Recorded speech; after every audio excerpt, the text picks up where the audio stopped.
शक्तीपीठ महामार्ग म्हणजे राज्याच्या अर्थव्यवस्थेवर विनाकारण आर्थिक बोजा टाकण्याचा प्रकार आहे। शेतकऱ्यांना उद्ध्वस्त करून आणि ठेकेदारांना पोसून त्यातून कोट्यवधी रुपये लाटण्याचा प्रयत्न होतोय। पण भूमिपुत्राला संकटात टाकणाऱ्या शक्तीपीठ महामार्गाला तीव्र विरोध करा असं आवाहन स्वाभिमानी शेतकरी संघटनेचे नेते राजू शेट्टी यांनी केलं। त्यासाठी आज गडिंग्लज जवळ रास्ता रोको आंदोलन करण्यात आलं। नागपूर गोवा शक्तीपीठ महामार्गाविरोधात आज गडिंग्लजमधील दसरा चौकात रास्ता रोको आंदोलन करण्यात आलं। संकेश्वर बांदा महामार्गावर आंदोलकांनी ठिय्या मारला, त्यामुळे काही काळ वाहतूक विस्कळीत झाली होती। शेतकरी आणि भूमिपुत्रांना उद्ध्वस्त करणारा हा महामार्ग जंगल आणि पर्यावरण नष्ट करत आहे।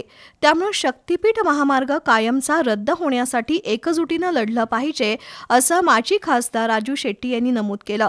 सध्या राज्यातील ठेकेदारांची 90,000 कोटींची बिलं थकीत आहेत। कंत्राटी कर्मचाऱ्यांचे पगार थकलेत। रोजगार हमीच्या मजुरांना पैसे मिळालेले नाहीत।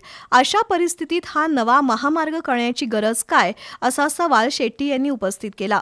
सरकारी तिजोरीवर दरोडा टाकणारा आणि ठराविक राजकीय नेते आणि ठेकेदारांचा आर्थिक हित सांभाळणारा शक्तीपीठ महामार्ग होऊ देणार नाही असं शेट्टी म्हणाले।